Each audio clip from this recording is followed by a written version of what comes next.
வாரங்களாக நாம் போதித்து வருகிறோம். இதில் முதல் பகுதி நாம் ஏன் ஜெபிக்க வேண்டும் என்பதை குறித்து நான் போதித்தேன். அதாவது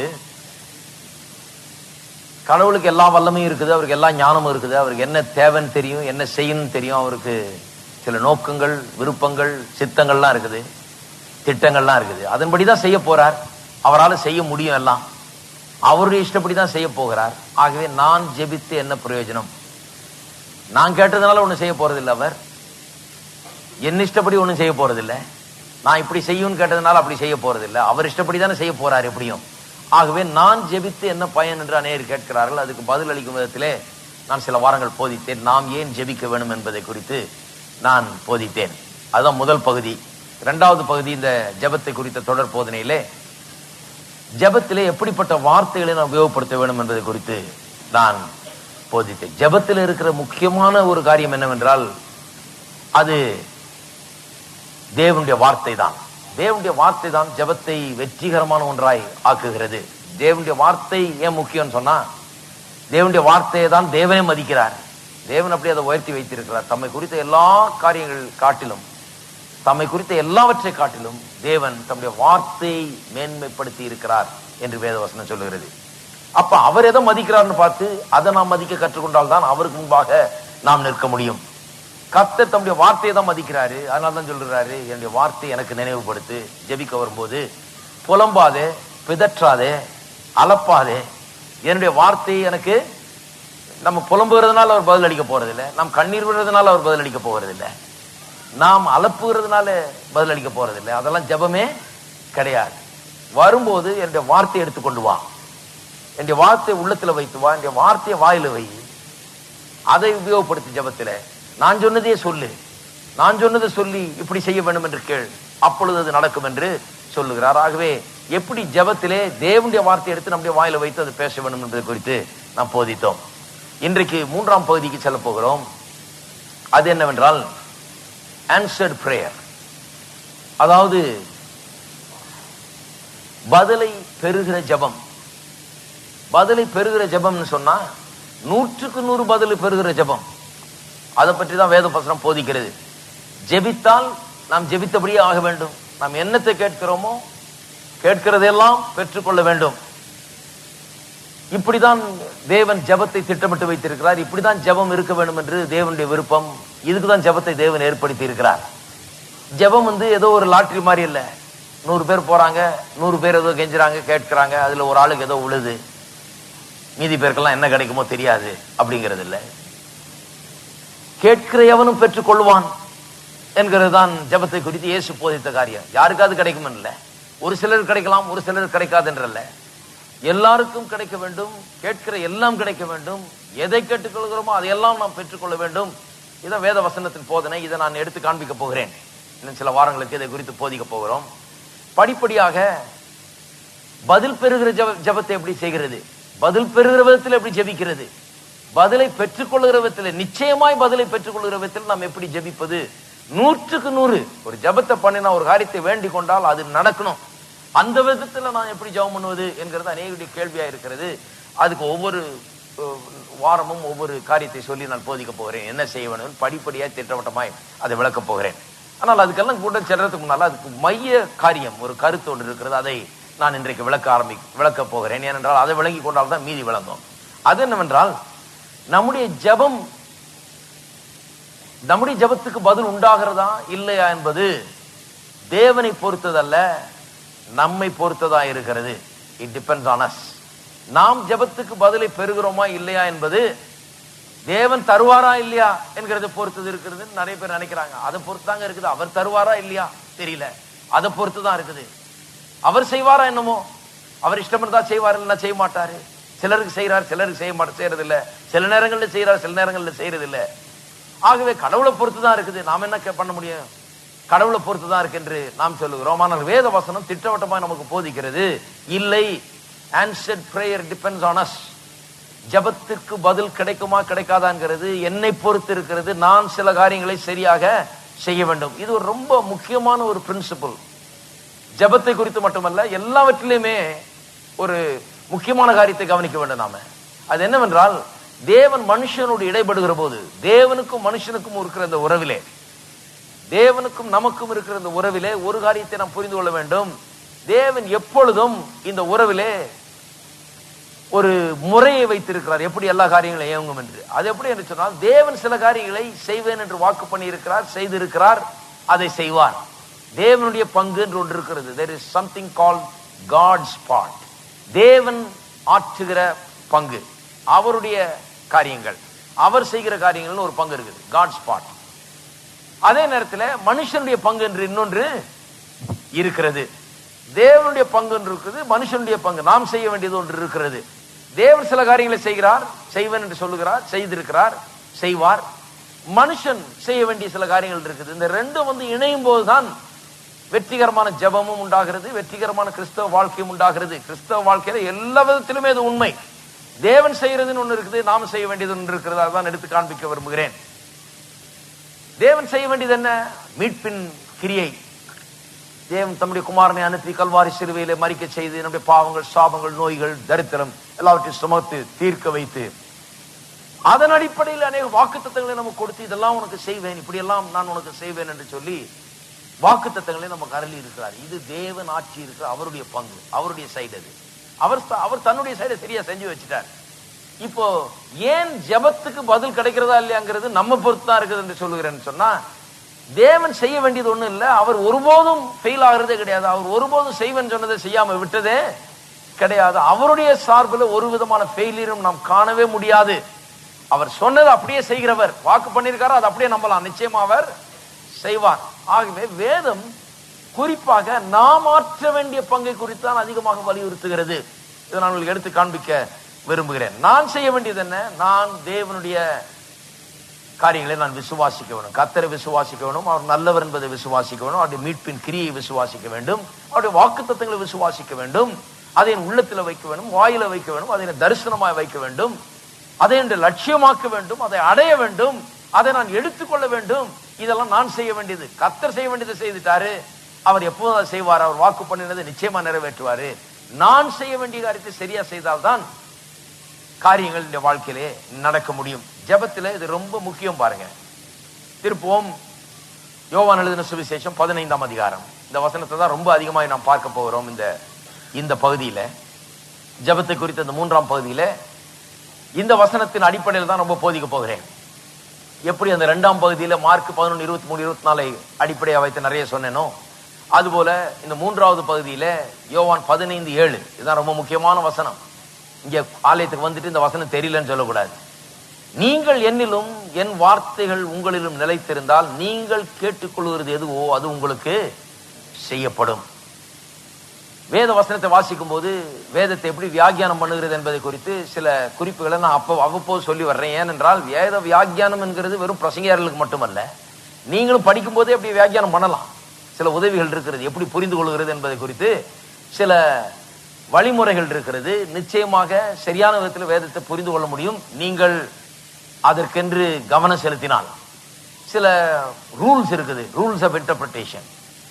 அதுல ஒரு முக்கியமான ரூல் என்னவென்றால், ஒரு முக்கியமான ஒரு விதி வேதத்தை வியாக்கியானம் பண்ணுறதுக்கு, சரியாய் அதை புரிந்து கொள்வதற்கு, அது என்ன சொல்லுகிறது, என்ன அர்த்தம், இது என்ன இங்க முக்கியம் புரிந்து கொள்வதற்கு ஒரு விதி என்னவென்று சொன்னால், எந்த ஒரு வேத பகுதியோ அல்லது வசனத்தையோ, அது பல வசனங்களா இருக்கட்டும், ஒரு பேராகிராஃபா இருக்கட்டும், அல்லது ஒரு சின்ன ஒரு 2 லைன்ல இருக்க சின்ன வசனமா இருக்கட்டும், அந்த வசனத்துல ஒரு வார்த்தை திரும்ப திரும்ப வந்தால் அந்த வார்த்தையை தான் ரொம்ப கவனமா கவனிக்க வேண்டும் ஏனென்றால் அந்த வார்த்தை தான் அங்க பாயிண்டே.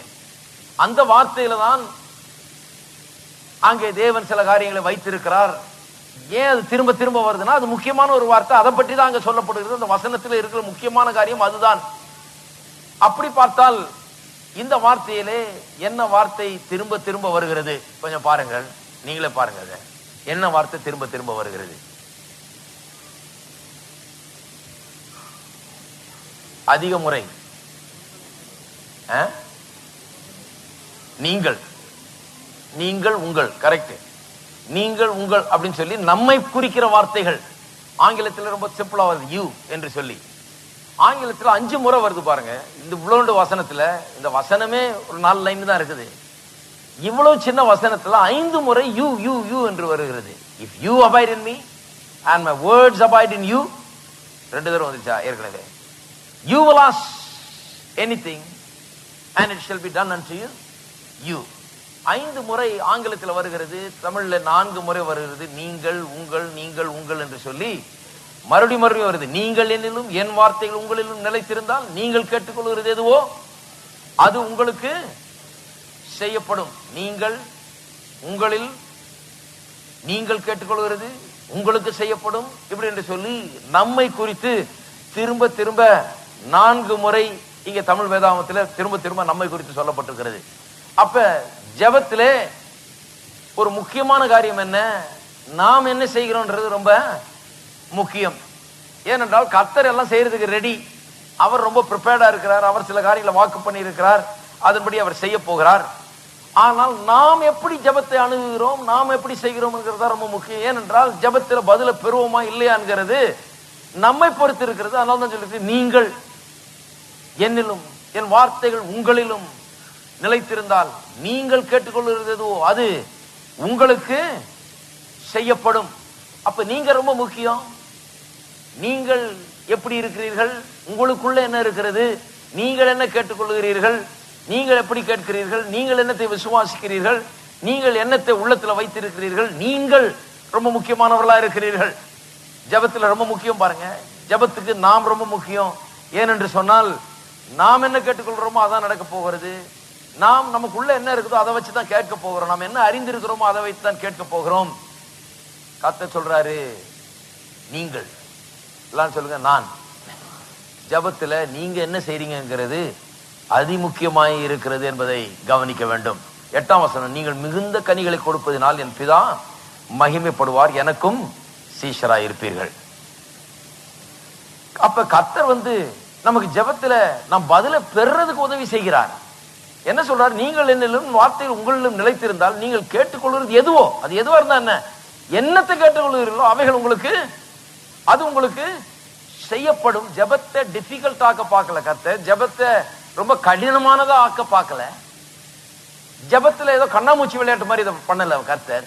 நீ கேளு பார்க்கலாம், எப்படி நீ பெற்றுக்கொள்வேன்னு பார்க்கலாம் அப்படின்னு அல்ல.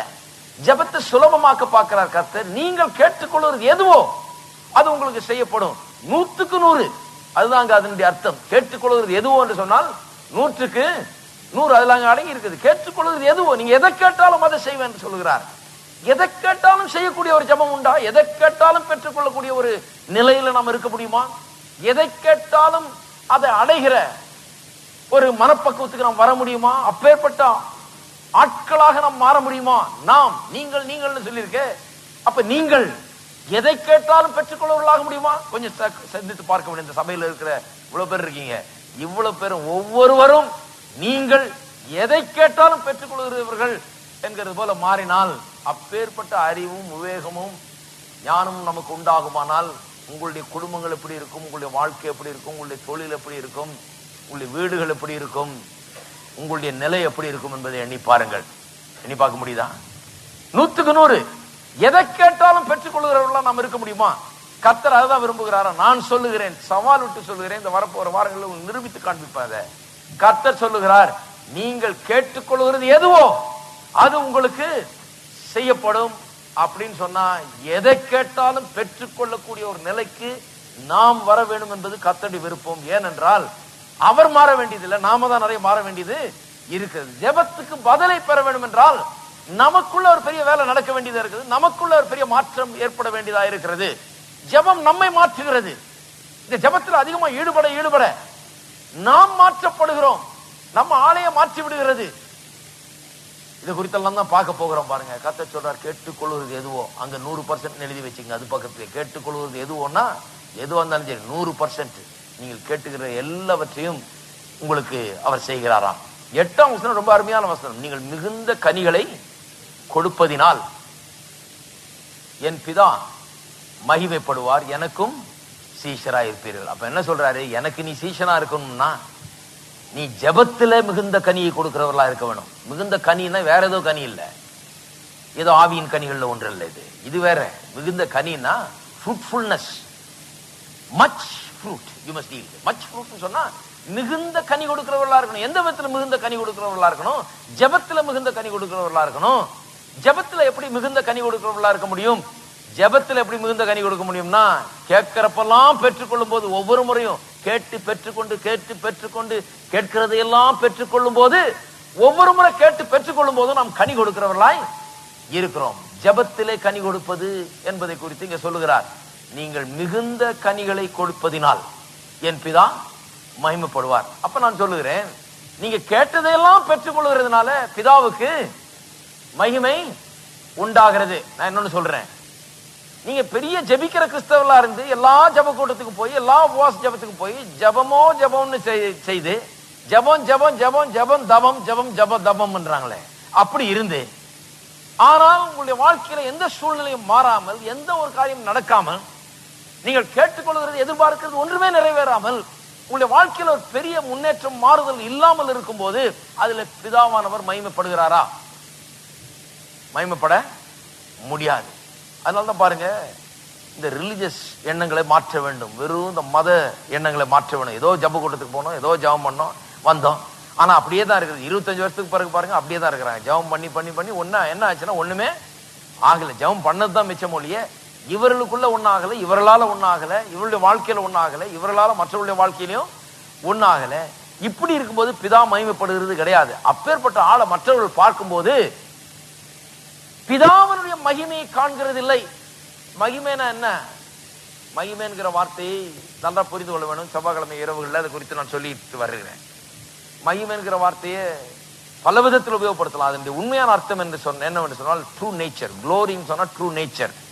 ட்ரூ நேச்சர்னா பிதா மகிமைப்படுவார்னு சொன்னா பிதா எப்படிப்பட்டவர் என்கிறது எல்லாருக்கும் விளங்க ஆரம்பிக்கும்.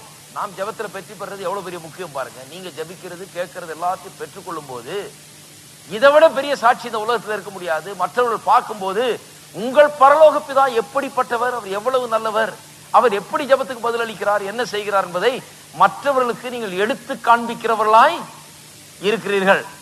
மகிமைப்படுறதுன்னு சொன்னா இந்த ட்ரூ நேச்சரை வெளிப்படுத்துகிறது, உண்மையான தன்மையை வெளிப்படுத்துகிறது. பிதாவினுடைய உண்மையான தன்மையை நீங்கள் வெளிப்படுத்துகிறவர்களாய் மாறுகிறீர்கள்.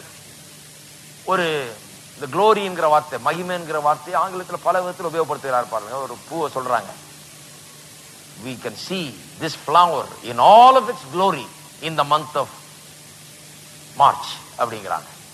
அவங்க என்ன சொல்றாங்க, மார்ச் மாதத்துல இந்த பூவை அதனுடைய முழு மகிமையில நாம் காணலாம். முழு மகிமையில நாம் காணலாம்னு என்ன அர்த்தம்? அதனுடைய உண்மையான தன்மை எல்லாம் வெளிப்படுகிற விதத்துல அதை நாம் காணலாம். அதான் சொல்றாங்க, அதுதான் முழு மகிமை. அதான் ஆங்கிலத்தில் அதை ரொம்ப ஜோரா யூஸ் பண்றாங்க. ஒரு குதிரையை பற்றி சொல்றாங்க, பந்தய குதிரையை பற்றி.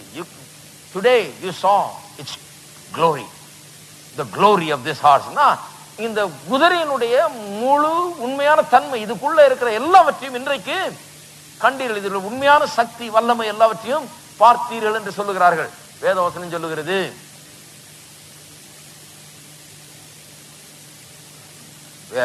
ஒன்று கொரிந்தியர்ல வாசிக்கிறோம், the woman is the glory of the man.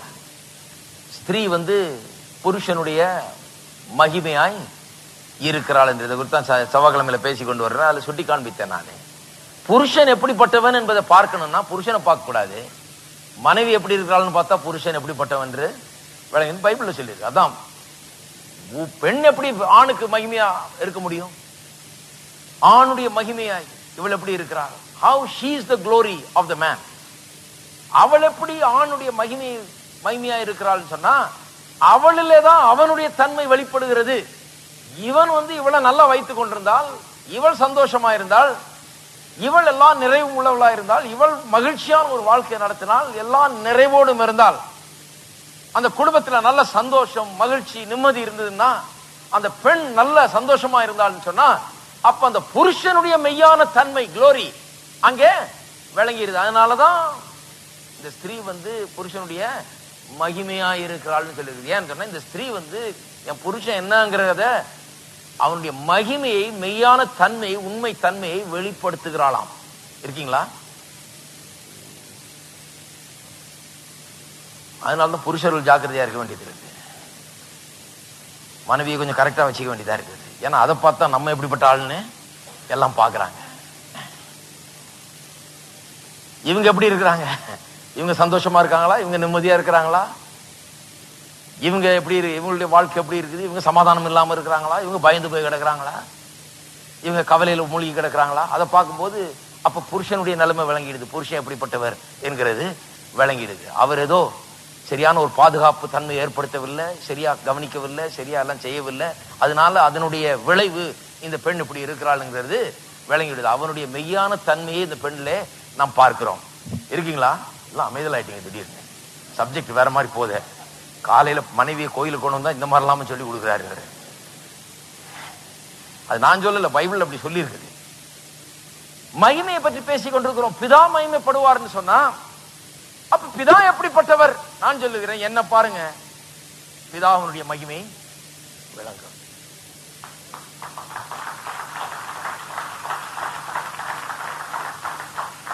நான் சந்தோஷமா இருக்கேனா? நான் நல்லா இருக்கிறேனா? நான் வெற்றிகரமாய் வாழ்ந்து கொண்டிருக்கிறேனா?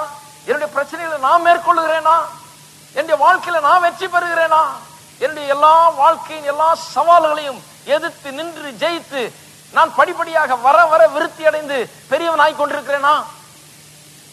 நான் எப்படி இருக்கிறேன் என்பது எப்படி ஒரு ஸ்திரீ புருஷனுடைய மகிமையா இருக்கிறாளோ அதுபோல கிறிஸ்துவின் சபையாகிய மணவாட்டி கிறிஸ்துவனுடைய மகிமையா இருக்கிறாள். தேவனுடைய மகிமையா நாம் இருக்கிறோம் இந்த பூமியில. தேவனுடைய மெய்யான தன்மை இந்த பூமியிலே எடுத்து காட்டுகிறவர்களாக நாம் இந்த பூமியில இருக்கிறோம். அப்ப நீங்க கர்த்தர் யாருன்னு தெரிந்து கொள்ள வேணுமா? ஆபிரகாம் பாருங்க. ஆபிரகாம் எப்படி இருந்தான், எங்க கடந்தான், எப்படி அவனை கூப்பிட்டு வந்தாரு, எப்படி அவனை ஆக்குனாரு. ஈசாக்க பாருங்க. இதனால பைபிளை வாசிக்கும் போது ஏதோ அந்த காலத்துல யாரும் ஆபிரகாம் ஈசாக்கு யாக்கோபுன்னு வாசிக்க கூடாது. வாசிக்கும் போது கர்த்தர் என்ன, கர்த்தர் எப்படிப்பட்டவர், கர்த்தரை நான் பார்க்கிறேன். இந்த மனுஷன் இவன் யார்? இந்த ஆபிரகாம் எங்கேயோ கிடந்தவன், எங்கேயோ விக்கிரகங்களை வணங்கி கொண்டிருந்தவன், மெய்யான தேவனை அறியாதவன், இருளில வாழ்ந்து கொண்டிருந்தவன், அப்படிப்பட்டவன். சில வேத சாஸ்திரிகள் சொல்றாங்க விக்கிரகங்களே வியாபாரம் பண்ணிட்டு இருந்தான்னு சொல்லி, அது விக்கிரவனா இருந்தானா. அப்பேற்பட்டவன் அவனை எடுத்து தேவனுடைய நண்பனாய் அவன் இருக்கிறான். இவன்கிட்ட சொல்லாமல் தான் ஒன்றையுமே செய்வதில்லை என்றார் தேவன்.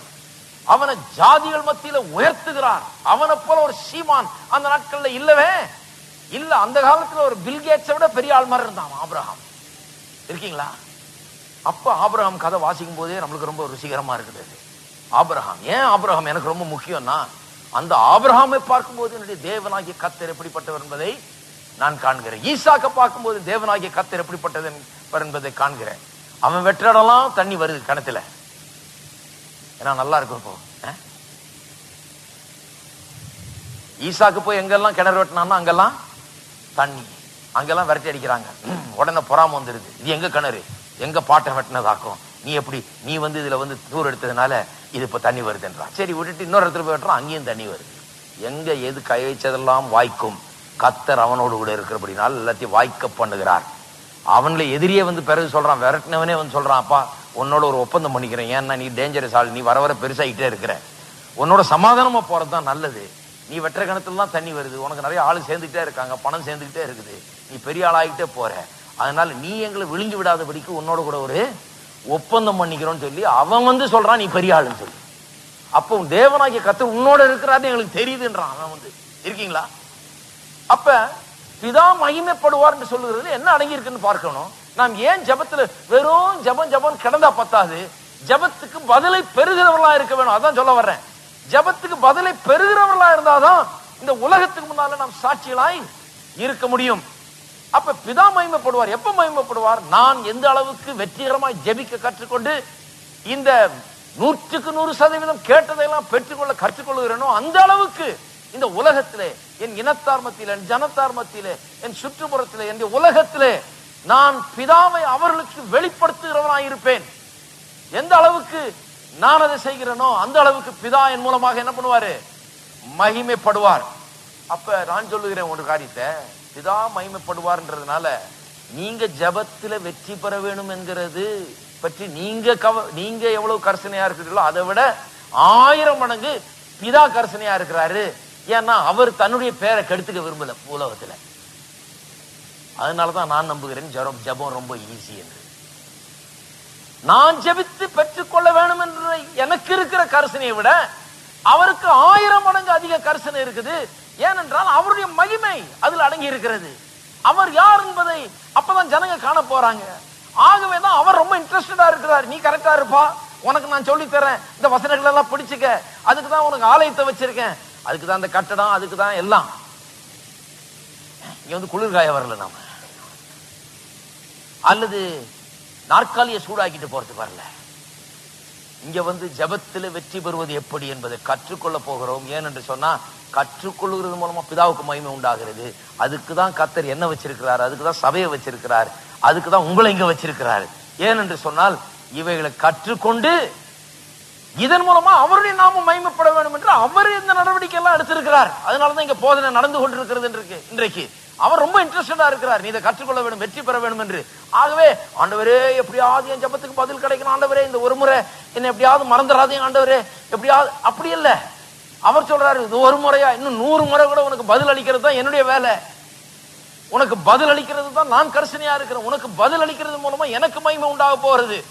உன்னுடைய ஜபத்துக்கு பதில் அளிக்கிறது மூலமா நான் உயர்த்தப்பட போகிறேன் ஜனங்களுக்கு முன்பாக. ஜனங்கள் மெய்யான தேவன் என்பதை யார் என்பதை காணப்போகிறார்கள். ஆகவே ஜபத்துக்கு மறு உத்தரவு அளிக்கிறது என்பது உன்னை காட்டிலும் எனக்கு ஒரு பெரிய வாஞ்சையா இருக்குது. 1000 மடங்கு எனக்கு அதிகமா இருக்குது உன்னை காட்டிலும் வாஞ்சை. இருக்கீங்களா? அப்ப ஜபம் வந்து ரொம்ப கஷ்டமான ஒரு காரியம் இல்ல, ஜபம் ரொம்ப சுலபமான காரியம். ஏனென்றால் என்னை விட தேவன் ரொம்ப இன்ட்ரெஸ்டடா இருக்கிறாரு என் ஜபம் வேலை செய்யணும்னு, என் ஜபத்துக்கு நாம் பதிலை பெற வேண்டும் என்பதில் அவர் அவ்வளவு கருத்தா இருக்கிறார். அதுதான் இங்க வாசனம் 8ஆம் வசனத்தில். இதெல்லாம் பாருங்க, சிலர் இதெல்லாம் கவனிக்கிறது இல்லை வாசிக்கும் போது. நீங்கள் மிகுந்த கனிகளை கொடுப்பதினால் பிதா மகிமைப்படுவார். நாம் சும்மா சாதாரண கிறிஸ்தவர்களா இருக்கிறதுனால பிதா மகிமைப்பட போறது இல்லை, ஜார்ஜி ஜேம்ஸ் இருக்கிறதுனால அவர் மகிமைப்பட போறது இல்லை. நான் மிகுந்த கனிகளை கொடுப்பதினால், நான் ஜெபித்து ஜெபித்து பதிலை பெறுவதனால், நான் வெற்றி மேல் வெற்றி அடைந்து முன்னேறி செல்வதனால், நான் பிரச்சனைகளை மேற்கொள்வதனால், அதனால் பிதா மகிமைப்படுவார். நீங்களும் என் சீஷர்களா இருப்ப அப்படின்னு அர்த்தம். அப்படிப்பட்ட ஆள் தான் என்னுடைய சீஷன். இருக்கீங்களா? எத்தனை பேர் இயேசுடைய சீஷர்கள்? அவர் சொல்றாரு, ஜபத்துக்கு பதில பெற தெரிஞ்ச ஆள் தான் என்னுடைய சீஷன். பிதா மகிமைப்படுகிறார் என்று சொல்லுகிறார். எப்பேற்பட்ட ஒரு இது பாருங்க. திருப்போம் யோவான் 16ஆம் அதிகாரம், யோவான் 16 23 24. அந்த நாளிலே நீங்கள் என்னிடத்தில் ஒன்று கேட்க மாட்டீர்கள், மெய்யாகவே மெய்யாகவே நான் உங்களுக்கு சொல்லுகிறேன், நீங்கள் என் நாமத்தினாலே பிதாவினிடத்தில் கேட்டுக்கொள்கிறது எதுவோ அதை அவர் உங்களுக்கு தருவார். இப்ப பிதாவினிடத்தில் ஒன்றும் பிரச்சனை இல்லை. அவர் சொல்றாரு அதை அவர் உங்களுக்கு தருவார். இதுல ஒன்றும் பெருசா விளக்குறதுக்கு ஒன்றும் கிடையாது. அதை அவர் உங்களுக்கு தருவார். ஏன்னா அவர் வந்து வாக்கு மாறாதவர். அவர் தருவார்னா தரப்போறார். அவர் இதெல்லாம் ஏற்படுத்துறதுக்காக தான் அங்கிருந்து தன்னுடைய குமாரனை மனுஷனா நினைச்சு கல்வாரி சிலுவையில மரிக்க வைத்து பாவசாபங்களை எல்லாம் சுமக்க செய்து எல்லாத்தையும் ஏன் பண்ணார்னா அவர் தரணும் தான் அவர் பிரியப்படுறார். அதுக்காக தான் எல்லாவற்றையும் செய்திருக்கிறார். அவர் நமக்கு எவ்வளவு கடினமாக்கலாம்னு பார்த்துக்கிட்டு இல்லை, எவ்வளவு சுலபமாக்கலாம் தான் பார்த்து கொண்டிருக்கிறார். பிதாவினிடத்தில் கேட்டுக்கொள்கிறது எதுவோ, எல்லாரும் கேட்டுக்கொள்கிறது, அங்கேயும் பக்கத்துல 100% எழுதிங்க. கேட்டுக்கொள்கிறது எதுவோ 100% எங்க இருக்குதுன்னு கேட்கிறாங்க. இங்கதான் இருக்குது. கேட்டுக்கொள்கிறது எதுவோ, என்னவா இருந்தாலும் சரி, கேட்டுக்கொள்கிறது எதுவோ அதை அவர் உங்களுக்கு தருவார். இதுவரைக்கும் நீங்கள் என் நாமத்தினாலே ஒன்றும் கேட்கவில்லை, கேளுங்கள். சொல்லுங்க, கேளுங்கள். நான் சொல்லுகிறேன் அருமையானவர்களே, இதுதான் என்னுடைய என்னுடைய வாய்க்கு தேன்மாறு இருக்குது. ஏனென்று சொன்னால் ஜெபத்தின் அடிப்படையே இங்கதான் இருக்கிறது. ஜெபத்தை வந்து யாரோ மதவாதிகள் மத தலைவர்கள் கண்டுபிடிக்கல. இது ஜெபம் செய்தா இப்படி பண்ணா அப்படி பண்ணா கடவுள் நம்ம சரி கட்டிடலாமாக்குன்ட்டு கிடையாது. அவர் தான் சொல்றார் கேளுங்கள். ஏன் கேளுங்கள்ன்றார் அவரு? கேளுங்கள். அவர் ஏங்க கேளுங்கள்ன்றாரு? அவருக்கு வந்து நாம் பெற்றுக்கொள்ள வேணும் என்கிறதுல நமக்கு இருக்கிற ஆர்வத்தை காட்டிலும் அவருக்கு அவ்வளவு ஆர்வமா இருக்குது. அதனாலதான் அவர் சொல்றாரு கேளுங்கள், கேளுங்கள், கேளுங்கள்னு சொல்லிட்டு சொல்றாரு. அப்பொழுது உங்கள் சந்தோஷம் நிறைவாயிருக்கும்படி பெற்றுக்கொள்வீர்கள். இங்க இன்னொரு விதத்தில் இதை வாசிக்கிறோம். இங்க வந்து என்ன பார்க்கிறோம்? prayer is initiated by God. ஜெபம் என்கிறது தேவன் ஆரம்பித்து வைக்கிறார். இந்த ஐடியா, பிரேயர்ங்கிற ஐடியாவே கத்திடத்துல தான் வருகிறது. பாருங்க, ஆதியாகமத்திலிருந்து பாத்தீங்கன்னா அது கத்திடத்துல தான் வருகிறது. மனுஷன் ஒண்ணு இதை இன்வென்ட் பண்ணல, அதை கண்டுபிடிக்கல. ஜெபம் என்கிறது இது ஒரு பெரிய மத சம்பிரதாயம் அல்ல, சடங்காச்சாரம் அல்ல. ஜெபம் என்கிறது தேவன் மனுஷனோடு தன்னை ஈடுபடுத்திக் கொள்ளும்படியாக, ஐக்கியம் கொள்ளும்படியாக, மனுஷன் வந்து தன்னுடைய விருப்பங்களை எல்லாம் தேவனிடத்துல கேட்டு இந்த தேவாதி தேவன் கர்த்தாதி கர்த்தன் சர்வ வல்லமுள்ள தேவனிடத்திலிருந்து தனக்கு வேண்டிய எல்லாவற்றையும் பெற்றுக்கொள்ள வேண்டும் என்பதற்காக தேவன் ஏற்படுத்தின ஒழுங்கு.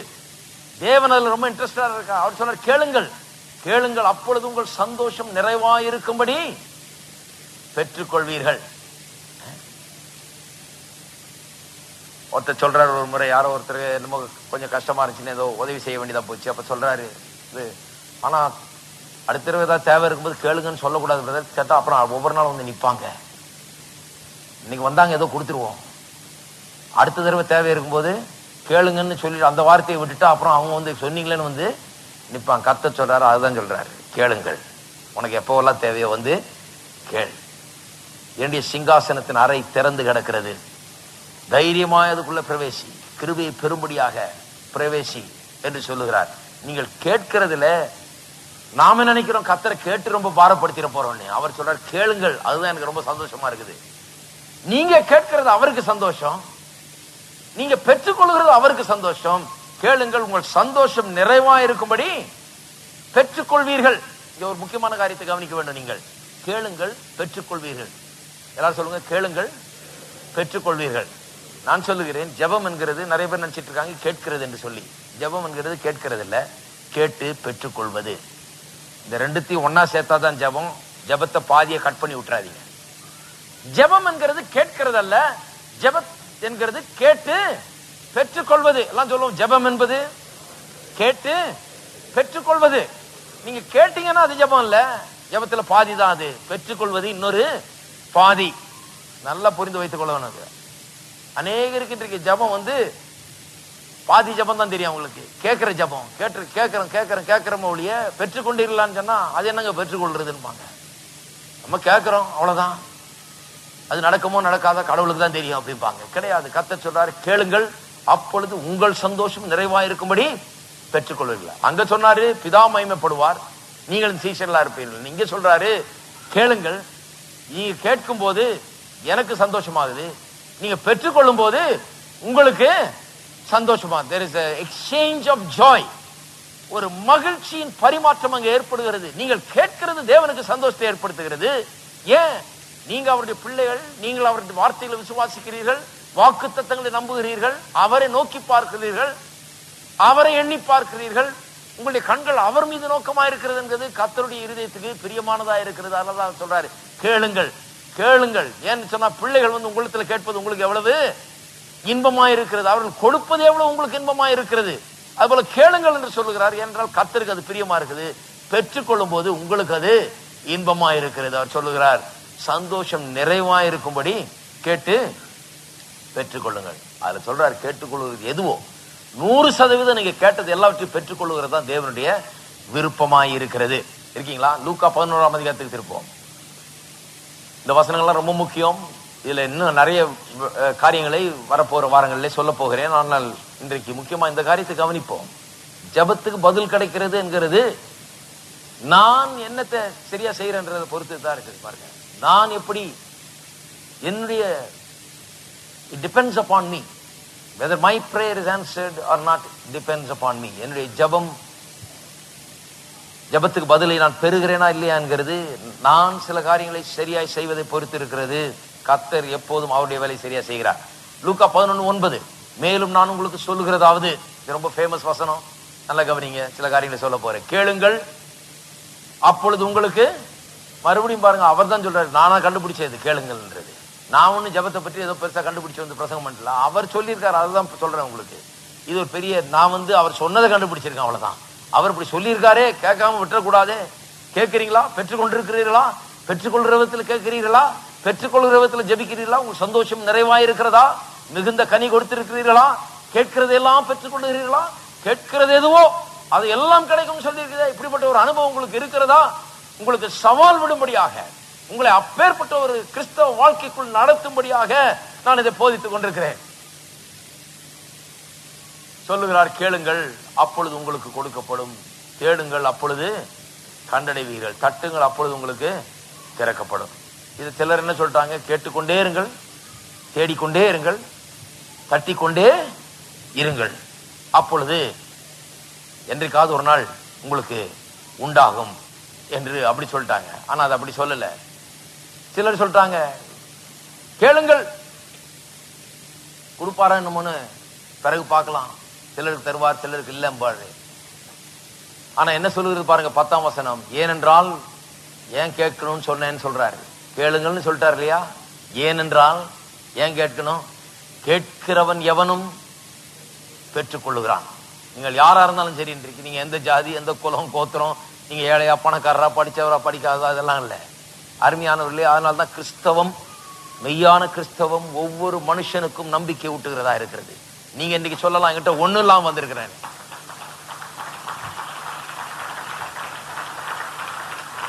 நீங்க சொல்லலாம், ஐயா நான் பரம ஏழை, என் குடும்பத்தாரெல்லாம் ஏழை, என் சந்ததியெல்லாம் ஏழை, எங்க தாத்தா பாட்டன் காலத்திலிருந்தே நாங்க ஏழை, எங்களுக்கு ஒண்ணுமே கிடையாதுயா, எங்களுக்கு நம்பிக்கை இருக்குதா, நாங்க ரொம்ப கீழ் ஜாதியாக்கும், நாங்க ரொம்ப இதாக்கும், நாங்க ரொம்ப அதாக்கும் நீங்க சொல்லலாம். நான் சொல்லுகிறேன், மெய்யான கிறிஸ்தவத்திலே ஒவ்வொரு மனுஷனுக்கும் நம்பிக்கை இருக்கிறது. ஏனென்றால் இங்க வேத வசனத்திலே இயேசு உபயோகப்படுத்துகிற வார்த்தையில ரொம்ப முக்கியமான வார்த்தை என்னன்னா எவனாகிலும்.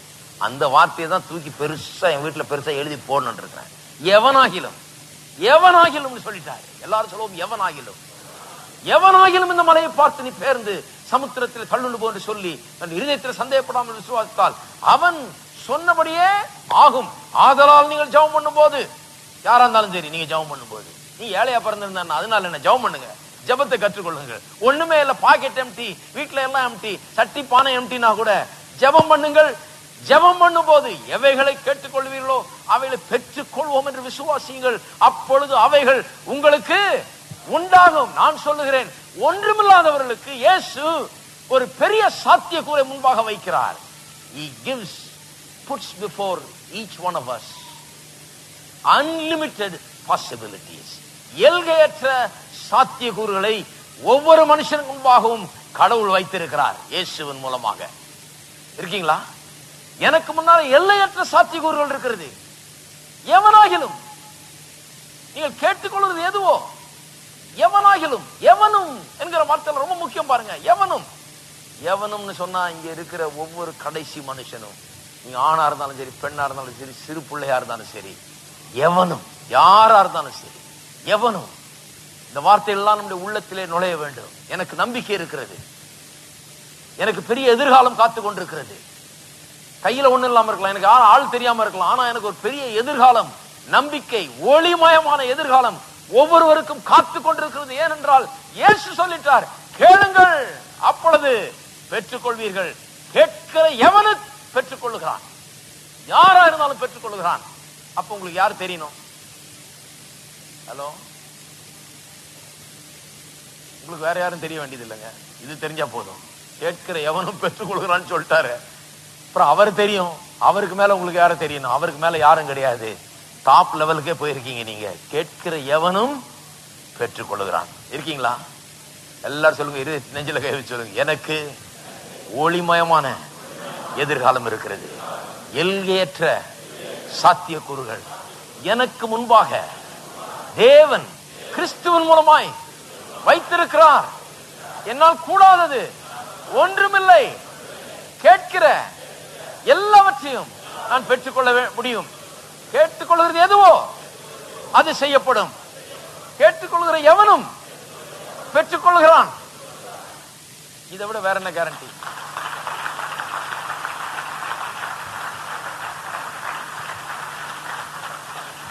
என்ன பிரச்சனை உங்களுக்கு? கேட்டுக்கொள்கிற எதுவோ அது உங்களுக்கு செய்யப்படும். ஆவிக்குரிய பிரச்சனையா, மனதில் பிரச்சனையா, சரீரத்தில் பிரச்சனையா, குடும்பத்தில் பிரச்சனையா, பொருளாதாரத்தில் பிரச்சனையா, கர்த்தர் சொல்றார், கேட்டுக்கொள்வது எதுவோ அது உனக்கு செய்யப்படும். நான் சொல்லுகிறேன், அநேக கிறிஸ்தவர்கள் இன்றைக்கு இந்த சாத்தியக்கூறுகள் இருக்கிறது என்பதை இன்னும் அறியாமல் இருக்கிறார்கள். இப்படி எல்கையற்ற சாத்தியக்கூறுகள் இருக்கிறது. கர்த்தர் எனக்கு முன்பாக இப்படிப்பட்ட ஒரு வாழ்க்கையை வைத்திருக்கிறார் என்பதை இன்னும் அறியாமல் இருக்கிறதா இன்றைக்கு பெரிய குறையை தவிர கர்த்தர் நமக்கு எந்த குறையும் வைக்கவே கிடையாது. இதை அறியப்படுத்தும்படியாக, இதை தெரியப்படுத்தும்படியாக, இதை பிரசங்கிக்கும்படியாக தான் சபை இங்கே இருக்கிறது. அதைத்தான் இங்கே செய்து கொண்டு வருகிறோம். கேட்டுக்கொள்கிற எவனும் பெற்றுக்கொள்கிறான். தேடுகிறவன் கண்டடிக்கிறான். அது எப்படி வாசிக்கணும்? தேடுகிற எவனும் கண்டடிக்கிறான், தட்டுகிற எவனுக்கும் திறக்கப்படும். அந்த அர்த்தத்துல தான் அங்க இருக்குது. ஒவ்வொரு முறையும் எவனும்னு சொல்றதுக்கு போல ஒரு தடவை சொல்லியிருக்கு. ஆனால் ஒவ்வொருத்தரையும் அதை நம்ம சேர்த்துக்கணும் கூடயே. கேட்டுக்கொள்கிற எவனும் பெற்றுக்கொள்கிறான், தேடுகிற எவனும் கண்டடைகிறான், தட்டுகிற எவனுக்கும் திறக்கப்படும். இருக்கீங்களா? அப்புறம் சொல்லி பாருங்க, உங்கள் தகப்பனாய் இருக்கிற ஒரு இடத்தில் மகன் அப்பம் கேட்டால் அவனுக்கு கல்லை கொடுப்பானோ, மீனை கேட்டால் மீனுக்கு பதிலாக பாம்பை கொடுப்பானா? அதாவது என்ன சொல்ல வருகிறார்? கர்த்தர் சைட்ல ஒரு மிஸ்டேக்கும் வரவே வராது. கர்த்தர் சைட்ல மிஸ்டேக் வர்றதே கிடையாது. நீங்கள் அதை நம்பலாம். அவர் எதிலையும் தவறுறதே கிடையாது. நிச்சயமா அவர் சொன்னது அப்படியே செய்வார். மீனை கேட்டால் பதிலாய் பாம்பை கொடுப்பாரா? கொடுப்பானா ஒரு தகப்பன்? கிடையாது. அப்பத்தை கேட்டால் கல்லை கொடுப்பானா? அல்லது முட்டையை கேட்டால் தேளை கொடுப்பானா? பொல்லாதவர்களாகி நீங்கள். இயேசு பாருங்க, நான் இன்னைக்கு பிரசங்கம் பண்ற மாதிரி தான் பண்ணிட்டு இருந்தேன்னு நினைக்கிறேன். அவரும் இதுதான் சொல்ற, முட்டையை கேட்டால் தேளை கொடுப்பானா? என்ன அப்படி பிரசங்கம் பண்றீங்க அப்படின்னா, இப்படிதான் பிரசங்கம் பண்ணார் இயேசு. முட்டையை கேட்டால் தேளை கொடுப்பானா? கொஞ்சம் யோசித்து பாருன்றாரு. அப்பத்தை கேட்டால் கல்லை கொடுப்பானா? மீனை கேட்டால் பாம்பை கொடுப்பானா? அப்படிதான் பிரசங்கம், இயேசுடைய பிரசங்கம். சொல்லிட்டு, பொல்லாதவர்களாகி நீங்கள் உங்கள் பிள்ளைகளுக்கு நல்ல ஈவுகளை கொடுக்க அறிந்திருக்கும் போது பரமபிதாவானவர் தம்மிடத்தில் வேண்டிக் கொள்ளுகிறவர்களுக்கு பரிசுத்தாவியை கொடுப்பது அதிக நிச்சயம் அல்லவா? பரிசுத்தாவியை மட்டுமல்ல, எந்த நல்ல ஈவையும் கொடுப்பது அதிக நிச்சயம் அல்லவா? லூக்கால பரிசுத்தாவியின் குறிப்பா வருது. ஆனால் எல்லா ஈவுகளையும் எல்லாவற்றையும் கொடுப்பது, கேட்டுக்கொள்கிற எதையும் கொடுப்பது அதிக நிச்சயம் அல்லவா? அதிக நிச்சயம் இருக்குதா? கர்த்தரிடத்துல தப்பு வரவே முடியாது. அப்ப தப்பு எங்க வர முடியும்? என்கிட்ட தான் வர முடியும், உங்கள்கிட்ட தான் வர முடியும். ஜெபம் வேலை செய்யலைன்னா அதுல மிஸ்டேக் எங்க இருக்க முடியும்? என்னன்னு தெரியலங்க. பரலோக வாசல் இன்னும் அடைபட்டு இருக்கிறது. ஒருத்தர் சொல்றாரு, என்றைக்கு திறக்குமோ நான் காத்து கொண்டிருக்கிறேன். கர்த்தர் என்னைக்கு இங்க அறிவுல அந்த கதவு திறக்குமோன்னு கர்த்தர் எதிர்பார்த்துக்கிட்டு இருக்கிறாரு. என்னைக்கு நாம புரிந்து கொள்வோமோ என்று அவரு எதிர்பார்த்து, இவர் காத்துட்டு இருக்கிறாரா? என்றைக்கு பரலோக வாசல் திறக்கும் என்று எதிர்பார்த்து கொண்டிருக்கிறேன். கர்த்தர் திறப்பார் என்று நம்புகிறேன். பாவம், அவர் மூடிட்டு போயிட்டாராம். என்னைக்கு கடை திறக்கும்னு இவர் காத்துட்டு இருக்காராம். கர்த்தர் சொல்லார், நான் திறந்தே வைத்திருக்கிறேன், தைரியமா வான் வேற சொல்லியிருக்கேன். வான் சொல்லிட்டு எப்படி மூடுவேன்? டைமிங் அனௌன்ஸ் பண்ணியாச்சு, நீ வான் சொல்லியாச்சு, அப்புறம் எப்படி நான் மூடுவேன்? நீ பெற்றுக்கொள்ள முடியலன்னா நீ சிந்திக்க வேணும். நீ எங்க தவறாய் போனான்னு சிந்திக்க வேணும், அதை சரிப்படுத்த வேணும் என்று சொல்லுகிறார். சரி, அப்ப முதல் காரியம் என்ன? தேவன் தோல்வி அடையாத, தேவன் ஒருபோதும் ஏமாற்றுகிறவர் அல்ல, சொன்னதை செய்யாமல் விழுகிறவர் அல்ல. ஆகவே வேத வசனத்தின் போதனைகள் எல்லாம், யோவான் 15 இருந்தாலும் சரி, 16 இருந்தாலும் சரி, லூக்கா 11 இருந்தாலும் சரி, எது இந்த வசனம் வாசித்தது எல்லாம் எதை வலியுறுத்துகிறது? நாம் ஆற்ற வேண்டிய காரியம், ஜெபத்துல நம்முடைய பங்கை நாம் சரியா செய்ய வேண்டும் என்கிறத தான் இதெல்லாம் வலியுறுத்துகிறது. யோவான் 15:7 இருந்து ஆரம்பிச்சு, 15:7லயே எது முக்கியம்? நான் தான் முக்கியம். நான் அவருக்குள்ள இருக்கணும், அவருடைய வார்த்தை எனக்குள்ள இருக்க வேண்டும். அப்பொழுது நான் கேட்டுக்கொள்கிறது அது எனக்கு செய்யப்படும். அப்ப நான் என்ன செய்கிறேன், எப்படி செய்கிறேன், என்ன செய்கிறேன் ரொம்ப முக்கியமா இருக்கிறது. இதுதான் வேத வசனம் தொடர்ந்து வலியுறுத்துகிறது. இரண்டாவது காரியம், கர்த்தர் ஒருபோதும் நம்முடைய வேலையை அவர் செய்வது கிடையாது. தம்முடைய வேலையை அவர் செய்கிறார், நம்முடைய வேலையை நாம தான் செய்ய வேணும். இதை வேத வசனத்தில் திட்டவட்டமா பார்க்கிறோம். ஒரு உதாரணத்தை பார்ப்போம், ரொம்ப முக்கியமான உதாரணம். இது பார்த்த உடனே எல்லாம் விளங்கிட்டு நினைக்கிறேன். வருவோம், யாக்கோபு நிருபத்துக்கு வருவோம். 4ஆம் அதிகாரம் 6ஆம் வசனம் பிற்பகுதியிலிருந்து வாசிக்கிறேன். ஆதலால் தேவன் பெருமை உள்ளவர்களுக்கு எதிர்த்து நிற்கிறார், தாழ்மை உள்ளவர்களுக்கோ கிருபை அளிக்கிறார் என்று சொல்லி இருக்கிறது. ஆகையால் தேவனுக்கு கீழ்ப்படிந்திருங்கள், பிசாசுக்கு எதிர்த்து நில்லுங்கள், அப்பொழுது அவன் உங்களை விட்டு ஓடி போவான். இங்க வாசித்த உடனே ஒரு காரியம் விளங்கிடுது. என்னன்னா, தேவனுடைய பங்கு ஒன்று இருக்குது, நம்முடைய ஒரு பங்கு இருக்கிறது. தேவன் என்ன பண்றாரு, என்ன சொல்றாரு? நீ பிசாசுக்கு எதிர்த்து நில்லுங்கள், அப்பொழுது அவன் உங்களை விட்டு ஓடி போவான். தேவனிடத்தில் சேருங்கள், அப்பொழுது அவர் உங்களிடத்தில் சேருவார். தேவனுடைய பங்கு அவர் நம்மிடத்துல சேருவாராம். நம்முடைய பங்கு என்ன? நாம் அவரிடத்துல சேர வேண்டும். அப்ப பிசாசின் வரும்போது பிசாசை தேவன் எதிர்த்து நிக்கிறது இல்ல. ஏன்னா பிசாசு தேவனுக்கு முன்னால ஒண்ணும் கிடையாது, இஸ் நத்திங். அவனை ஒன்னும் பெருசா எதிர்த்து நிற்க வேண்டியதில்லை, ஒன்னும் பெரிய பண்ண வேண்டியதில்லை. அவர் என்ன சொல்றாரு? நான் உனக்கு அதிகாரம் கொடுத்திருக்கிறேன், நீ அவனை எதிர்த்து நிற்க முடியாது, உனக்காக எல்லாம் செய்திருக்கிறேன். மனுஷனா அந்த பூலோகத்துக்கு மனுஷன்ங்கிற ஸ்தானத்துல பிசாசே என்னுடைய வாழ்க்கையினாலே அவனை தோற்கடித்து இருக்கிறேன். பூலோகத்துல வாழும் போதே பிசாசுக்கு தோல்விதான். செத்த பிறகு பாதாளம் வரை சென்று அவனை தோற்கடித்து இருக்கிறேன். இதை ஏன் செய்திருக்கிறேன்? ஒரு மனுஷன் தோற்கடித்தானா எல்லா மனுஷனும் ஜெயம் பெற்றவன் என்பதை எடுத்து காண்பிப்பதற்காக தான் செய்திருக்கிறேன். எல்லா மனுஷனும் பிசாசை ஒன்றுமில்லாதவன் போல் நடத்தலாம், அவனை மேற்கொள்ளலாம் என்பதை எடுத்து காண்பிக்கிறதுக்காக தான் அப்படி செய்திருக்கிறேன். அப்படி செய்து உனக்கு அதிகாரத்தை கொடுத்திருக்கிறேன். நான் சொல்லுகிறேன், பிசாசை நீ எதிர்த்து நில் என்று சொல்லுகிறேன். நீ எதிர்த்து நில், அப்பொழுது அவன் உன்னை விட்டு ஓடி போவான். அப்படி எழுதி இருக்கும் போது நாம் ஆண்டவரை நோக்கி, ஆண்டவரே இந்த பிசாசை கொஞ்சம் எனக்காக எதிர்த்து நில்லுன்னு சொல்ல முடியுமா? அந்த ஜபம் வேலை செய்யுமா? அந்த மாதிரி ஜபத்தை பண்ணிட்டு என்னங்க ஆண்டவர் ஒன்றும் பதிலே கொடுக்காம இருக்கிறாருன்னு சொன்னா ஆண்டவர் கையை கட்டி உட்காந்துட்டு இருக்கிறாங்க. ஏன்னா நீங்க யாக்கோபு 4:7 எப்போ வாசிப்பீங்கன்னு பார்த்துட்டு இருக்கிறாரு. அது எப்போ விளங்குன்னு. பிசாசை யார் எதிர்த்து நில்லுங்க? நீங்கள் எதிர்த்து நில்லுங்க. உங்களுக்கு எதிராக தான் அவன் வந்துட்டு இருக்கிறான். எதிர்த்து நில்லுங்கள், அப்பொழுது அவன் உங்களை விட்டு ஓடி போவான்னு சொல்லி இருக்குது. அதை கர்த்தர் செய்ய போறது இல்லை. அதை யார் செய்ய வேணும்? நாம் செய்ய வேண்டியது. பிசாசை எதிர்த்து நிற்க வேண்டியது நாம் செய்ய வேண்டிய ஒரு செயல். பாருங்க, 1 பேதுரு 5ஆம் அதிகாரத்துக்கு திருப்போம். அதே காரியம் வருது பாருங்க. அங்க 1 பேதுரு 5:5 வசனம், அதே கொட்டேஷன் வருது. பெருமையுள்ளவர்களுக்கு தேவன் எதிர்த்து நிற்கிறார். பிற்பகுதி, பெருமையுள்ளவர்களுக்கு தேவன் எதிர்த்து நிற்கிறார், தாழ்மை உள்ளவர்களுக்கோ கிருபை அளிக்கிறார். இதே மாதிரிதான் அங்கேயும் சொல்லி இருக்குது. 6ஆம் வசனம், ஆகையால் ஏற்ற காலத்திலே தேவன் உங்களை உயர்த்தும்படி அவருடைய பலத்த கைக்குள் அடங்கி இருங்கள். அவர் உங்களை விசாரிக்கிறவராக இருக்கிற அப்படினால் உங்கள் கவலைகளை எல்லாம் அவர் மேல் வைத்து விடுங்கள். தெளிந்த புத்தி உள்ளவர்களாயிருங்கள், விழித்திருங்கள். ஏனெனில் உங்கள் எதிராளியாகிய பிசாசானவன் கெர்ச்சிக்கிற சிங்கம் போல் எவனை விழுங்கலாமோ என்று வகை தேடி சுற்றி திரிகிறான். விசுவாசத்தில் உறுதியாயிருந்து அவனுக்கு கர்த்தர் செய்ய போறது இல்லை. அவர் என்ன சொல்றார்? அவனுக்கு எதிர்த்து நில்லுங்கள். அவனுக்கு எதிர்த்து நில்லுங்கள். யாருக்கு? பிசாசுக்கு எதிர்த்து நில்லுங்கள் என்று சொல்லுகிறார். பாருங்க, அநேகர் இன்றைக்கு பிசாசின் வர்ற நேரத்துல கர்த்தர் ஏதோ செய்வார் என்று எதிர்பார்க்கிறாங்க. கர்த்தருடைய வசனம் அப்படி ஆப்போசிட்டா போதிக்குது. நீங்கள் தான் எதிர்த்து நிற்கணும். ஒவ்வொரு நாளும் வாழ்க்கையில பிசாசை நீங்கள் எதிர்த்து நிற்கவில்லை என்றால், அவனை விரட்டவில்லை என்றால், அவனை அப்பால போ சாத்தானே என்று சொல்லி அவனை புறம்பே தள்ளி அவனுக்கு ஒரு அதிகாரம் இல்லை என்கிற அந்த காரியத்தை உறுதிப்படுத்தி அவன் மீது உங்கள் வெற்றியை நீங்கள் நிலைநிறுத்தி ஒவ்வொரு நாளும் அவனை புறம்பே தள்ளி அவனை அப்புறப்படுத்தி அவனுடைய கிரிகளை ஒன்றுமில்லாமல் ஆக்காவிட்டால் நம் வாழ்க்கையில வெற்றியை காண முடியாது. கர்த்தர் ஏதோ செய்வார்னு சொல்லி நாம் காத்துட்டு இருக்கிறது இல்ல. கர்த்தர் சொல்றார், உனக்கு நான் அதிகாரத்தை கொடுக்கிறேன், நீ எதிர்த்து நில், அப்பொழுது அவன் ஓடி போவான். எல்லா வேலையும் அதுக்கு பண்ணி வச்சுட்டேன் நானே. நீ என்ன பண்ணணும்? நீ எதிர்த்து நின்றால் தான் அவன் ஓடி போவான். அநேக ஜனங்க என்ன பண்றாங்க? அவனை எதிர்த்து நிற்கிறதுக்கு பதிலாக ஒரு கூட்டமா போயிட்டு இருக்காங்க. ஜெபம் பண்ணீங்க பிரதர். என்ன பிரதர்னா? பில்லி சூனியம் பிரதர், யாரோ வச்சுட்டாங்க பிரதர். இப்படியே ஊர் முழுக்க ஜெபம் பண்ணு. சில கிறிஸ்தவங்களுக்காக எல்லாரும் ஜெபம் பண்ணிட்டு இருக்கிறாங்க. அவருக்கு பில்லி சூனியம்னு எல்லாரும் ஜெபம் பண்ணிட்டு இருக்கிறாங்க. பிசாசை எதிர்த்து நில்லுங்கன்னு எழுதி இருக்குது. இதை செய்யறதே கிடையாது. ஆனால் ஊர் முழுக்க லெட்டர் எழுதி போட்டு ஜெபம் பண்ணுங்க, ஜெபம் பண்ணுங்க, ஜெபம் பண்ணுங்க. அவங்க நினைக்கிறாங்க எல்லாரும் ஜெபம் பண்ணா ஏதாவது நடக்கும். ஒருத்தர் ஜெபம் இல்லைன்னா இன்னொருத்தர் ஜெபமாவது கேட்கப்படும். கிறிஸ்தவங்க பாருங்க எப்படி இருக்கிறாங்க. எப்பேற்பட்ட காரியங்களா நம்பலாம். இவர் ஜெபம் பண்ணி கேட்கலன்னா கர்த்தர் ஒருவேளை அவர் ஜெபம் பண்ணி கேட்பாரு.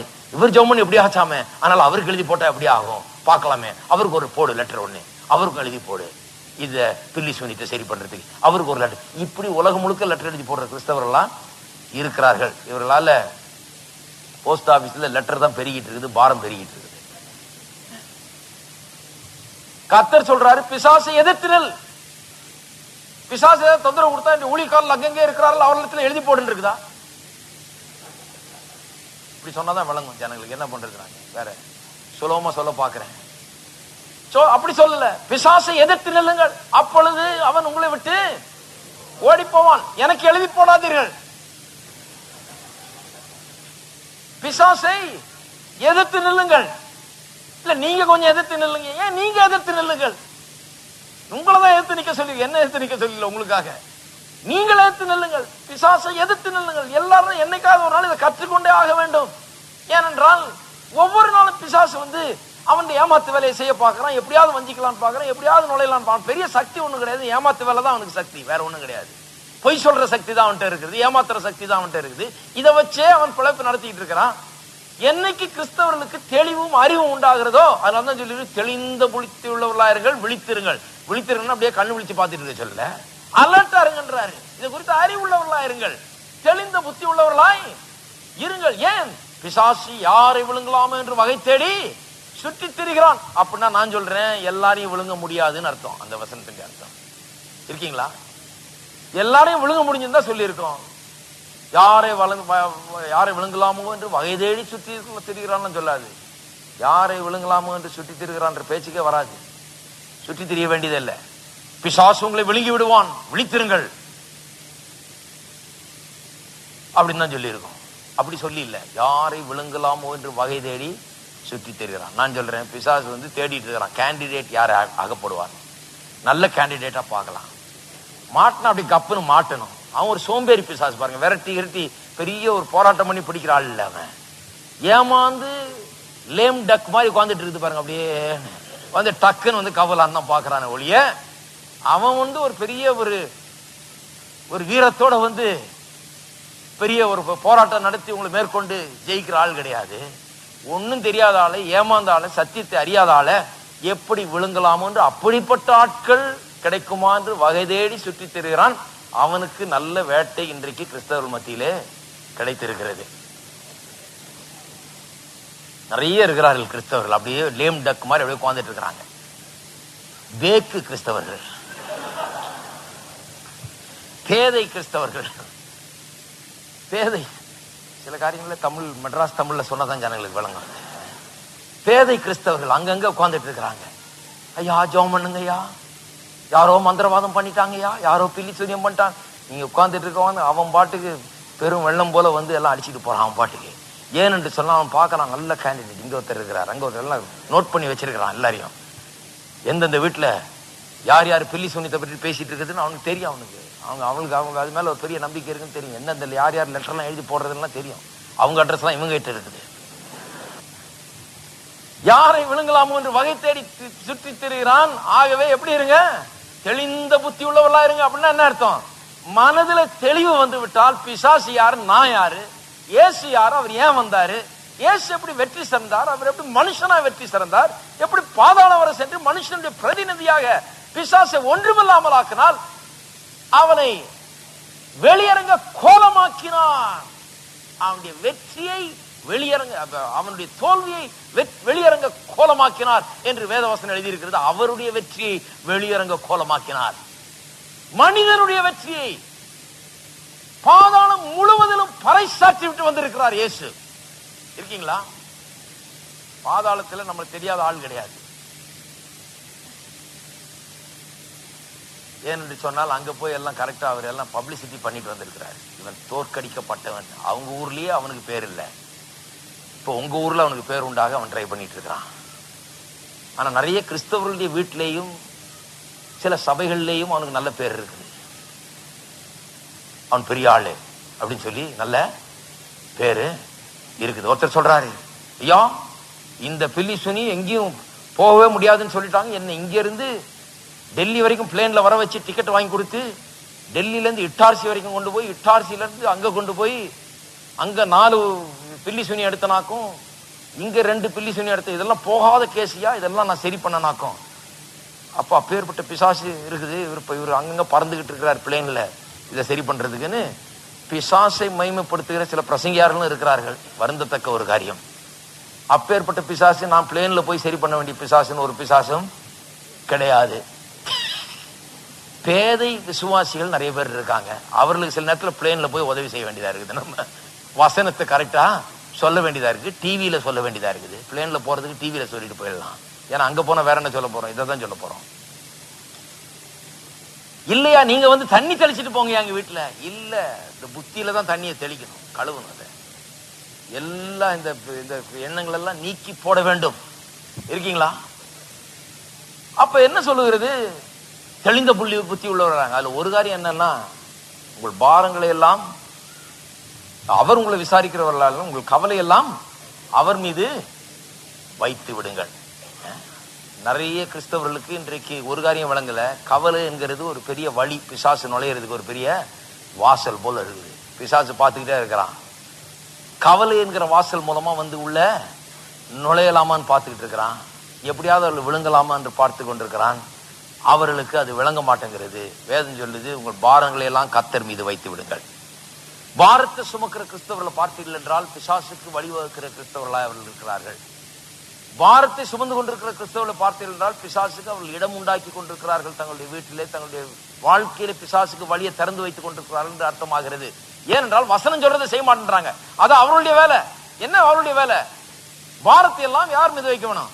கர்த்தர் மீது வைத்து விடுங்கள். அவர் உங்களை விசாரிக்கிறவரால் பாரத்தை இறக்கி வைங்கன்னு சொல்றார். இல்ல நான் இறக்கி வைக்க மாட்டேன், பிடிச்சிட்டு தான் இருப்பேன்னா, நீங்க எத்தனை ஜெபம் பண்ணாலும் சரி, எப்படி நெடுமுழங்கால் நின்னாலும் சரி, கண்ணீர் விட்டு கதறினாலும் சரி, உபவாசம் கிடந்தாலும் சரி, பாரத்தை நீங்க இறக்கி வைக்கிற வரைக்கும் அதுல ஒரு பெரிய விடுதலை உண்டாக முடியாது. ஏனென்றால் உங்களுடைய வேலை ஒண்ணு இருக்குது. அது என்ன? நீங்கள் பாரத்தை இறக்கி வைக்க வேண்டும். நீங்க பாரத்தை இறக்கி வைக்காம ஒன்றும் நடக்க போறது இல்லை. சிலர் சொல்றாங்க, ஒருவர் பாரத்தை ஒருவர் சுமக்கணும்னு இருக்குதையா. அது எதுக்கு சொல்லி இருக்குது? ஒருவன் பின்வாங்கி போய் கெட்டு போகும்போது அவனை எப்படி நாம கொண்டு வந்து திரும்ப சரிப்படுத்த வேணும்னு சொல்லி அந்த விதத்துல அவனுக்கு நாம எப்படி உதவியா இருக்கணும்னு சொல்றதுக்கு அந்த லாங்குவேஜ் யூஸ் பண்ணிருக்க ஒழிய, அந்த பாரமும் இந்த பாரமும் சேம் கிடையாது.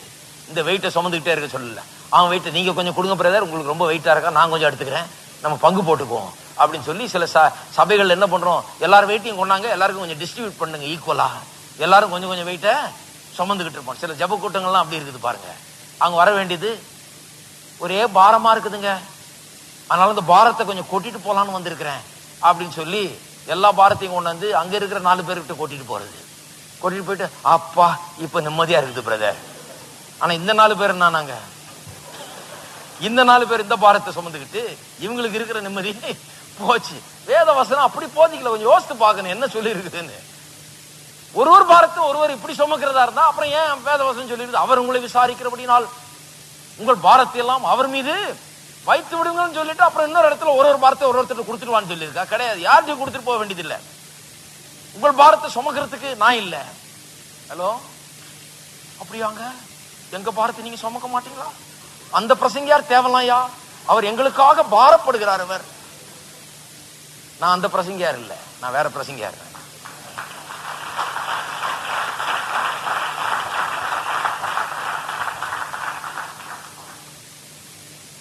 நானா சிலுவையில் அறையப்பட்டேன், நான் உங்க பாரத்தை சுமந்தேன், நான் உங்க பாவத்தை சுமந்தேன், உங்க சாபத்தை சுமந்தேன், நான் எதையும் சுமக்கலைங்க. நானும் உங்களை போல வந்து கல்வாரி சிலுவையில வந்து அங்க அவர் சுமந்ததை நான் நம்பி நான் விசுவாசித்து நான் விடுதலை பெற்றிருக்கிறேன். எப்படி விடுதலையோடு வாழ்வது என்று போதித்துக் கொண்டிருக்கிறேன். உங்க பாரத்தை சுமக்கிறதுக்கு நான் இங்க இல்ல, உங்க பாரத்தை எப்படி இறக்கி அவரிடத்துல வைத்துட்டு போக வேண்டும் என்று சொல்றதுக்கு நான் இங்க இருக்கிறேன். நாங்க எப்படி உங்க பாரத்தை எல்லாம் எடுத்துக்கொள்வோம், எங்களிடத்துல வந்து இறக்கி விட்டு போங்கன்னு சொல்றதுக்கு இல்ல. நானு அவர் உங்களை விசாரிக்கிறபடினால், இன்னும் கேட்டா சொல்றேன், நான் கேர் பண்ணுகிறேன் அப்படின்னு சொல்றது இல்ல. அவர் விசாரிக்கிறார். நான் கேர் பண்றதை விட அவர் விசாரிக்கிறது ரொம்ப அதிகங்க. இருக்கீங்களா? பாஸ்டர் கேர் பண்ணாராங்க. பாஸ்டர் கேர் பண்றது இருக்கட்டும், அதை விட பெரிய ஒருத்தர் கேர் பண்றாரு. அதை சொல்றதுக்கு தான் பாஸ்டர். பாஸ்டரை கேர் பண்றதுக்கு வைக்கல. அவர் கேர் பண்றதுன்னா எல்லாரும் பாரத்தை தூக்கி இவர் சுமந்துட்டு இருக்காரு. நிறைய பாஸ்டர்களுக்கு அதனாலதான் பாருங்க, பாஸ்டர்களுக்கு அவர்களுக்கு சொல்லணும்னா வேதனை. இதனாலதான் அந்த காலத்துல பாஸ்டர்களை பார்த்துட்டு நான் பாஸ்டரே ஆகக்கூடாதுன்னு ஒரு தீர்மானம் பண்ணேன். ஏன்னா இவங்க உலகத்தின் பாரத்தை சுமந்து தீர்க்கிற எல்லாம் இயேசுநாதர் மாதிரி இருக்கிறாங்களா. அவராவது சிலுவையில சுமந்து தீர்த்து முடிச்சுட்டு 3 நாள்ல வெளியே வந்துட்டாரு. ஆனா இவங்க நிரந்தரமா சுமந்துகிட்டே இருக்கிறாங்க பாருங்க. பாரமா இருக்கு பிரதர், சபையின் பாரங்கள் எல்லாம் சுமந்து கொண்டிருக்கிற பிரதர் அப்படின்றாங்க. பவுல் அப்போஸ்தலன் கூட சொல்றாரு பாருங்க. அவர் சொல்றார், மாம்சத்தில் ஒரு முள் எனக்கு கொடுக்கப்படும். நிறைய பேர் உடனே சொல்றாங்க, ஆமாயா கண் வியாதியா இருக்குன்னு, காதுல சீல் வழிஞ்சதாக்கும், கண்ணுல இதா இருக்கும், காலு சரியா நடக்க முடியாது, என்னத்தையாவது ஒண்ணு போட்டு குழப்புறது. அப்படியெல்லாம் இங்க சொல்லி இல்லை. அது சொல்றார், மாம்சத்துல ஒரு முள் எனக்கு கொடுக்கப்பட்டது. எப்படி ஒரு பிசாசு, ஒரு பிசாசின் ஏஜென்ட், ஒரு பிசாசுடைய ஆவி வந்து என்ன பண்ணுதான், அங்கங்க ஆட்களை தூட்டி விட்டு 12ஆம் அதிகாரத்துல சொல்றாரு மாம்சத்துல ஒரு முள்ளுன்னு சொல்லி. அப்புறம் சொல்றாரு, நான் அதை பற்றி தேவனத்துல ஜெபம் பண்ண 3 தடவை, ஆனா கர்த்தர் சொல்லிட்டாரு என் கிருபை உனக்கு போதுன்னு சொல்லிட்டாரு. அப்ப அவங்க என்ன சொல்றாங்க, சரி உனக்கு வர்ற பிரச்சனையெல்லாம் அப்படியே வச்சுக்கோ, இதை சுமக்கிறதுக்கு தான் கடவுள் ஒன்று வச்சிருக்காருன்னு. கிடையாது, கர்த்தர் தம்முடைய கிருபை போதுன்னு சொன்னாரு. ஏன்? என்ன அவருடைய மாம்சத்தின் முள்ளு, கண் வியாதி இல்லை, கால் நோவு இல்லை, காதில் சீல் வழி இல்லை, என்னென்னமோ சொல்றாங்க. அதெல்லாம் ஒன்றும் கிடையாது.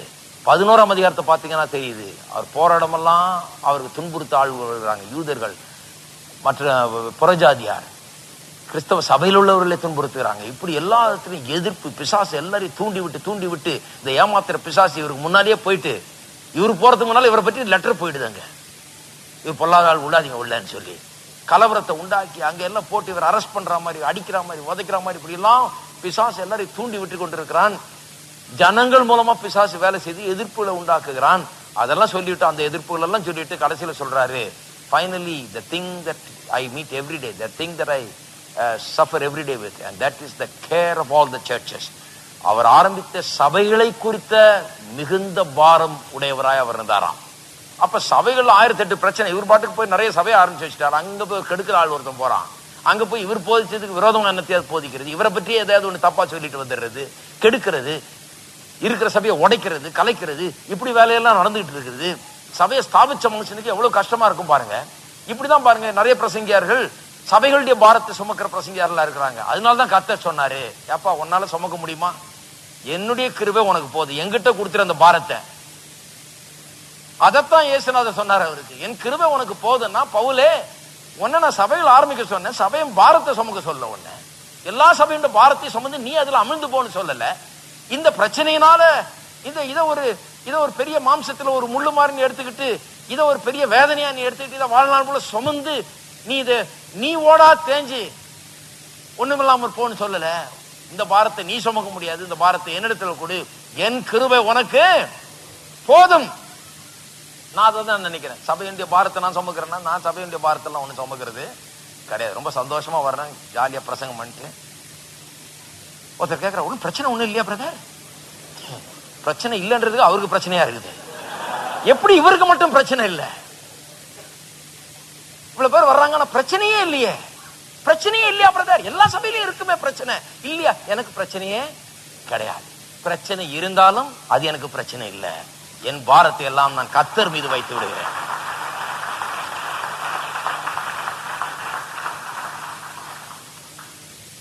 இருக்கீங்களா? டைம் ஆகி போச்சு, இன்னையோடு நிறுத்துவோம். அடுத்த வாரம் தொடருவோம். எல்லாரும் எழுந்து நிற்போம்.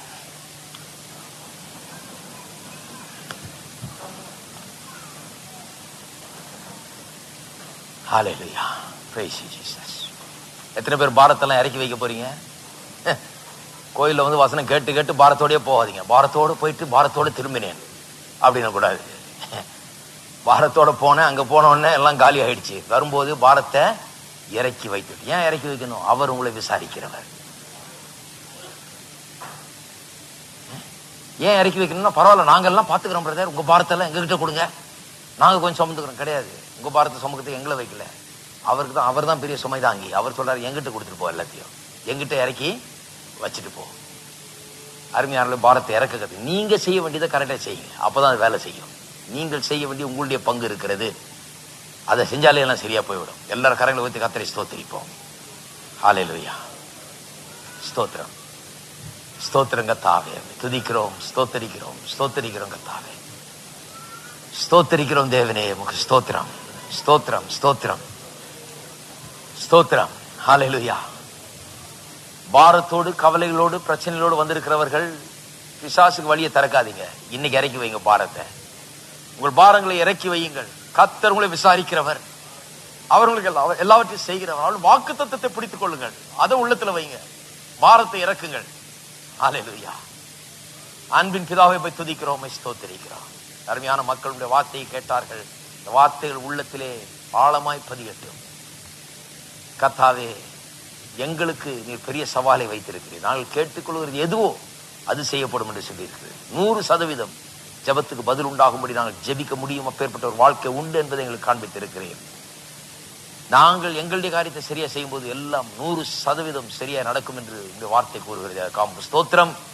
இங்க இருக்கிற மிக சாதாரண மனுஷனுக்கு கூட ஒரு பெரிய எதிர்காலம் காத்துக் கொண்டிருக்கிறது. ஜெபத்தில் அவர்கள் தங்களுடைய வாழ்க்கையை மாற்றலாம். தங்கள் எதிர்காலத்தை தங்களுடைய விசுவாசத்தின் மூலமாக, ஜெபத்தின் மூலமாக அவர்கள் நிர்ணயிக்க முடிகிறது. கர்த்தாவே, இந்த காரியங்களில் அறிந்து கொள்ளட்டும். அவள் இன்றைக்கு இருக்கிறது போல என்றைக்கும் இருக்க வேண்டியதில்லை. அவள் குடும்பம், அவளுடைய தொழில், அவளுடைய கையின் பிரயாசங்கள், அவளுடைய எல்லா காரியங்களும் இன்றைக்கு இருக்கிறது போல இருக்க வேண்டியது இல்லை. ஜெபத்தின் மூலமா எல்லா காரியங்களும் மாற்றி அமைக்க முடியும் என்கிற ஒரு பெரிய நம்பிக்கை உள்ளத்திலே வைத்தவர்களா இந்த இடத்தை விட்டு செல்லட்டும். பாரங்களை இறக்கி வைத்தவர்களாய், வசனத்தில் உள்ளத்தில் வைத்தவர்களாய் செல்லட்டும். தேவரை தாமே அவர்களை ஆசீர்வதித்து வழி நடத்துங்க தாமே. சகல சத்தியத்துக்குள்ள வழி நடத்தும். இந்த சத்தியத்தை குறித்த முழுமையான அறிவு ஒவ்வொருவருக்கும் உண்டாகட்டும். வெற்றி வாழ்க்கை இயேசுவின் நாமத்திலே உண்டாகட்டும். உமக்கு மகிமை உண்டாகட்டும் இந்த பூமியிலே. இயேசுவின் நாமத்திலே ஜெபிக்கிறோம். ஆமென். நம்முடைய கர்த்தராகிய இயேசு கிறிஸ்துவின் கிருபையும் பிதாவாகிய தேவனுடைய அன்பும் பரிசுத்த ஆவியானவருடைய ஐக்கியம் நம் அனைவரோடும் இன்றைக்கும் இருப்பதாக. ஆமென். இந்த பாடலை பாடுவோம், கலைஞர் செல்வோம். அடுத்த வாரம் நாம் தொடருவோம்.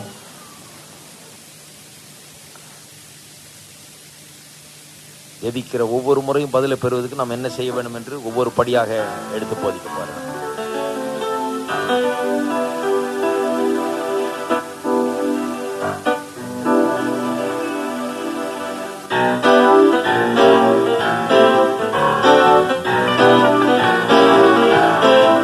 கர்த்தருண்டு எங்கெங்கும் என்ற உணர்வு இன்றெங்கும் உயிர் தேடுதலின் வல்லமை அசைவாடுதே இவ்வேளை.